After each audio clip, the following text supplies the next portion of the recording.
G'day. Tomatoes. We're talking about tomatoes. People are saying it's a great year for tomatoes because of the weather and the rains that we've had. But you know what? I always have a great year with tomatoes. You want to know the secret? And you want to know why the strange title of the video? Because I tickle me tomatoes. I do too. You think I'm kidding? I'm not. You want me to show you my tickler? There it is. $10. That's all it's worth. And to show you that I'm not mucking around, zoom right in onto the back of that. That's all pollen. That's what I use all the time. Now, this plant here, when I first heard about it, I didn't believe it. I was very skeptical, but hey, I'm open. I'll try anything once. So I thought I'd do an experiment just for you guys on YouTube. So this is a plant that we stuck in, just like I do every other year.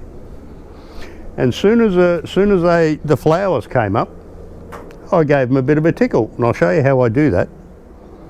Now, check out this plant with all the fruit on it. Now, some of them are only just coming up to fruit, so some of them are tiny, but you'll see just how much fruit there is on this, and they're still coming up. Now, walk around here to this one, and it's the same soil. It's exactly the same tomato, a different plant. I'll be lucky if I can find a tomato on this one. And this flowered the same way. I don't get it. But just because I tickle these ones, you can see the fruit on there. It's amazing.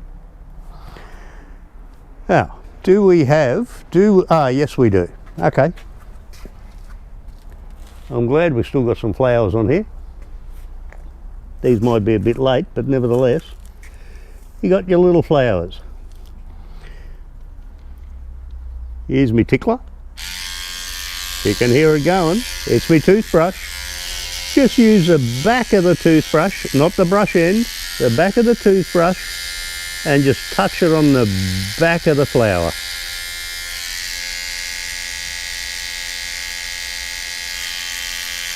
That's what you do. Go around every flower just like that. And you can see the difference. I told you I was skeptical, but what the hell? I'll give anything a go. Artificially pollinating them. In other words, you stick this to the back end of the flower and it shakes it vigorously, and it throws the pollen around. Just the same as if a bee came onto it. It's amazing stuff. Yeah, so that's the difference between one that I've gave a good tickle and one that I didn't touch. But there is another secret ingredient that you should use with all tomatoes.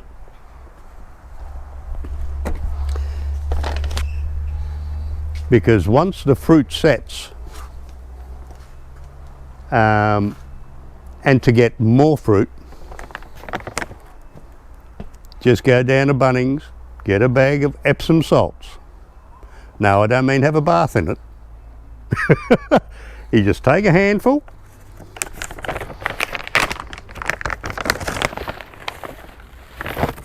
just a handful, and chuck it around the bottom, because it's very high in magnesium. Very high in magnesium, and that's what they need. I mean, you just water it in with your normal watering and it'll just go down. Now, I mean, I've seen other people putting a handful into a spray bottle with water and then spraying it on the leaves and so on. I don't want to be there all day. It's for the plant to take it up.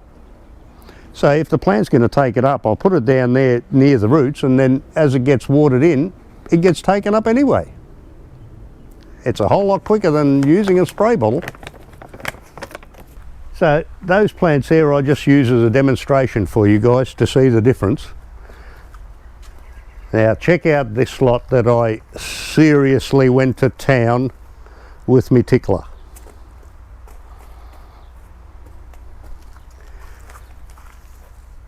It's just gone bananas, or in this case, tomatoes.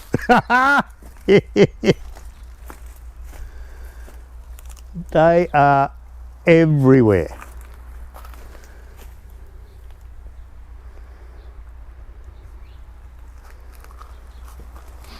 And the same with the other ones.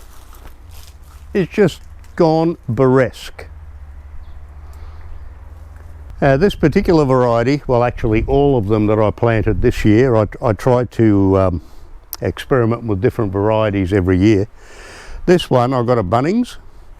It's a mid-size Mama's Delight.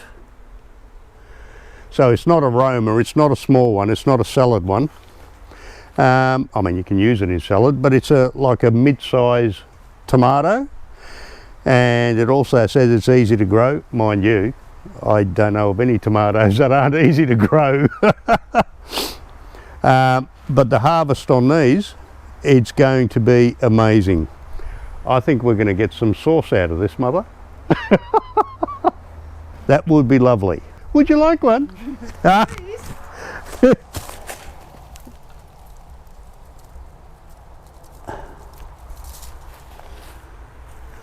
Ooh, oh, that's beautiful. Look at that. That's a work of art. It looks like I bought one. Not anymore. Oh, it's beautiful. So we've got 1, 2, 3, 4, 8 tomato plants all together this year. But the harvest off these is going to be huge. Love them. Now, like all tomatoes, as they grow taller, you've got to tie them back simply because of the weight of the fruit on them, and you don't want them hitting the ground, touching the ground, because then diseases come up as well. But in this case, I had to go nuts tying them back. I've got stakes, they're tied back all over the place, simply because there's that much fruit on it. The weight of them was just pulling the whole lot down. That's just crazy. Even the smallest branches now have got that much fruit on them. These are going to have to be tied back more again as they get bigger and ripen. And just while we're here with the tomatoes, I thought, well, here's a couple of zooks for us. That'll go nicely in a slice. How are the radishes doing? I know. We'll work our way up to it. We've got cucumbers over here happening. We've got sorrel growing. And there'll be more zooks coming up here shortly. Oh, yeah. They were planted a little bit later. Yeah, more cucumbers. Remember that raised bed that I refurbished? This is the one that we put eggplants in. Oh, they take a while. Yeah, they do. But my God, they're going to be so good. Let's have a look. Now That's a very sad radish. I'm thinking that we'll get rid of a couple of these planters, and I'll build another raised bed. Yep. And put it in here, get rid of these small ones. Okay, let's show them the tamarilla. They are in the tomato family. Well, tree tomatoes. That's right, exactly. We've been growing these from a tiny little plant, and we haven't had luck with them for years, but we've been persisting, and now all of a sudden this year they've gone nuts.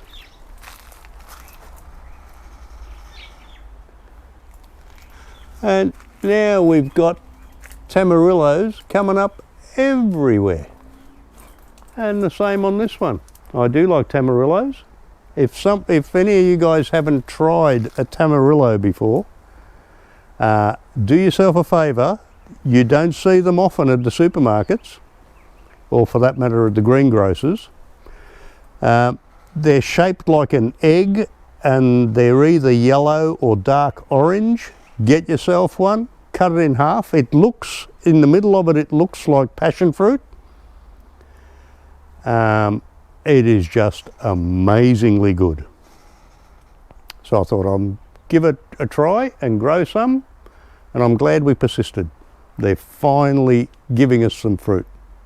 They really do need to be staked out really well, because they tend to grow up on one stalk and be very heavy on top, and once they start getting fruit on them, they're going to want to tip over.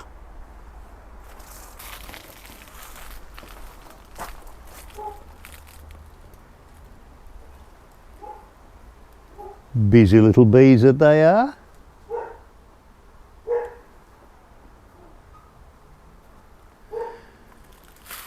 So if you've liked what you've seen so far, don't forget to subscribe.